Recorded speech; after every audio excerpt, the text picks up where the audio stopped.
এজন্য আমিও সিদ্ধান্ত নিছি যে ফজর পড়ে না তারে আমি ভোট দিতাম না। ফজর যে পড়বে না তাকে ভোট দিব না।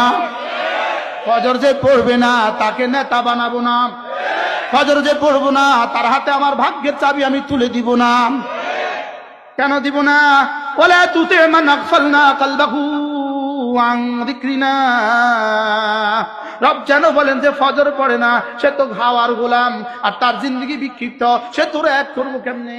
এজন্য কোরআনে কারীমের যে তেলাওয়াত পারে না তার দিলটা মুজাক্কা হয়ে গেছে। আল্লাহর কসম এটা অসম্ভব।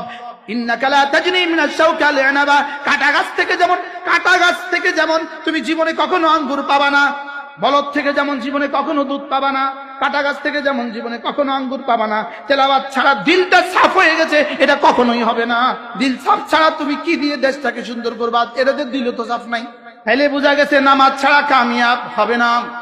নামাজ ছাড়া এমপি তো হতে পারবেন, কামিয়াব না। নামাজ ছাড়া এমন এমপি হবেন যে এমপি পরে আবার ভাগা লাগবে, আবার ভাগলপুরে যাওয়া লাগবে। নামাজ ছাড়া মন্ত্রী হবেন, কামিয়াব না, আবার ভাগলপুরে যাওয়া লাগবে। বলেন কোরআন ছাড়া মন্ত্রী আবার ভাগলপুর, কোরআন ছাড়া এমপি আবার ভাগলপুর, কোরআন ছাড়া প্রধানমন্ত্রী আবার ভাগলপুর। কোরআন ছাড়া যদি 7 মহাদেশের বাদশাহ হও, কোরআন ছাড়া সফল হইতেই পারে না। বিয়ে ছাড়া যেমন বাচ্চা আশা করা যায় না, গাছ ছাড়া যেমন আম আশা করা যায় না, গাভী ছাড়া যেমন দুধ আশা করা যায় না, তাজকিয়ায়ে নফস কোরআন ছাড়া সফলতা আশাই করা যায় না। পারলে ঠেকাও, যদি কেউ পারো বলে আপনার এই বক্তব্যকে আপনাকে উৎস করতে হবে। সারা পৃথিবী মিললে পারলে টাকাও। তাহলে নামাজ ছাড়া কামিয়াব হয়ে যাবা।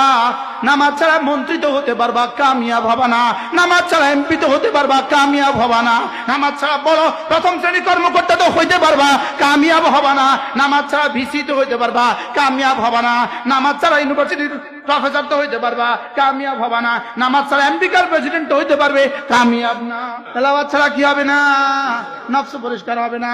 2 নম্বরে নামাজ ছাড়া নফস পরিষ্কার হবে না। আর নফস পরিষ্কার হওয়া ছাড়া যেই কামিয়াবি তুমি দেখছো, নফস পরিষ্কার হওয়া ছাড়া যেই সফলতা তুমি দেখছো, এই সফলতার পরে আবার শত শত মামলা অপেক্ষা করে। আমরা এমন এক প্রজন্ম চাই যেই প্রজন্ম ফজর ছাড়বে না। আল্লাহর কসম, যে যুবক ফজর পড়তে সিদ্ধান্ত নিতে পারে, ফজর মানে তুই আমার জন্য ঘুম ছেড়ে দিয়েছিস, কথা দিলাম আমার যা তোর তা, আজ থেকে তুই আমার আমি তোমার। ফজর ছাড়া বক্তা না বেকার, ফজর ছাড়া নেতা না বেকার, ফজর ছাড়া এমপি না বেকার।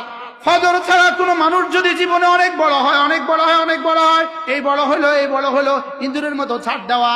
কোরআনকে লাজেম করে দাও, আল্লাহর কসম কোরআনকে লাজেম করে দাও। এদেশের কেউ আর দুর্নীতি করবে না, কোরআনকে লাজেম করে দাও। 20 বছর পরে এদেশের কেউ আর চুরি করবে না, কেউ আর ডাকাতি করবে না, কেউ আর দুর্নীতি করবে না। কোরআনকে লাজেম করে দাও। কেউ আর ইফটিজিং করবে না, কোরআনকে লাজেম করে দাও। জেলখানে আর কয়েদি আর পুলিশ কয়েদি আর লাগবে না, কয়েদি পুলিশের লাগবে না। কোরআনকে লাজেম করে দাও। এদেশে মাদকাসক্ত নিরাময় কেন্দ্র লাগবে না, কোরআনকে লাজেম করে দাও। এদেশে আর দুদক লাগবে না। ঈমান ছাড়া, নামাজ ছাড়া, যাকাত ছাড়া, কোরআনের উপরে বিশ্বাস ছাড়া, আসমানি কিতাবগুলোর উপরে বিশ্বাস ছাড়া, আখিরাতের উপরে ইয়াকিন ছাড়া তুমি কামিয়াব হবা কিয়ামত পর্যন্ত হবে না। ফজর যে পড়লো না জীবনে কখনো কামিয়াব বলতে কোনো শব্দ তার সাথে লাগানো যাবে না। কামিয়াব বলতে কোনো শব্দ তার সাথে লাগানো যাবে না। ইনি কামিয়াব ডিসি, জিনা জিনা। ইনি কামিয়াব ওসি, জিনা জিনা। ইনি কামিয়াব মন্ত্রী, জিনা জিনা। ইনি কামিয়াব বক্তা, জিনা জিনা। ইনি কামিয়াব পিশাব, জিনা জিনা। ইনি কামিয়াব মুতামিম, জিনা জিনা। ইনি ফজর পড়ে কিনা দেখো। ফজর ছাড়া তুমি মানুষ না, ফজর ছাড়া তুমি মুসলিম না, ফজর ছাড়া তুমি মুনাফিক, ফজর ছাড়া তুমি কি? আল্লাহর নবী বলেন 2টো নামাজ মুনাফিকের জন্য বড় ভারী। 2 অন্ধকারে ফজর নামাজ আর এশার নামাজ মুনাফিকের জন্য বড় ভারী, মুমিনের জন্য বড় সহজ। রাসূল বলেন মুমিন এটা ছাড়তেই পারে না, মুনাফিক এটা পড়তেই পারে না। قد أفلح من زكاها وقد خاب من دساها। আমি সব বুঝি ফজর যে পড়লো না সে মরে গেছে, ফজর যে পড়ে নাই সে আর মানুষ রইল না, ফজর যে পড়ে নাই সে আর মুমিন রইল না, ফজর যে পড়ে নাই সে আল্লাহর জিম্মাতে থাকলো না। হুয়াল্লাযী বা'আথা ফিল উম্মিয়িনা রাসূলাম মিনকুম রাসূলাম মিনহুম ইয়াতলু আলাইহিম আয়াতিহি ওয়া ইউযাক্কিহিম ওয়া ইউআল্লিমুহুমুল কিতাবা ওয়াল হিকমা। আল্লাহ তাআলা বললেন আমি পাঠিয়ে দিলাম, যাও পাঠিয়ে দিলাম একজন রাসূল, যিনি 1 নম্বর কাজ তেলাওয়াত করবেন, 2 নম্বর তাদের দিলগুলোকে সাফ করে দিবেন, 3 নম্বর তাদেরকে কিতাব শিখাবেন, 4 নম্বর তাদেরকে কিতাবের ব্যাখ্যাও শিখাবেন। এই 4টা কাজ করবেন। এবার আল্লাহ তাআলা যেন বললেন, ইব্রাহিম তুমি যা বলেছো আমিও তাই বললাম, যাও কথা দিলাম। 1 নম্বর তেলাওয়াত, 2 নম্বর তাজকিয়া।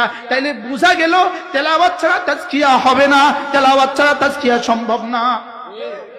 এজন্য কোরআনে কারীমের যে তেলাওয়াত পারে না, তার দিলটা মুজাক্কা হয়ে গেছে, আল্লাহর কসম এটা অসম্ভব।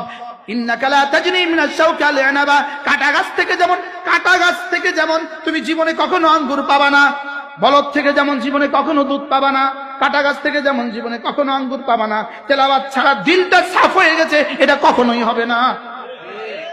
আগের দুটো বুঝলেন, এটা বুঝলেন না কেন? বলেন তেলাওয়াত নাই তার দিল সাফ নাই। আবার বলেন তেলাওয়াত জানে না, এদের দিল সাফ নাই। দিল সাফ ছাড়া তুমি কি দিয়ে দেশটাকে সুন্দর করবা? এদের দিলও তো সাফ নাই।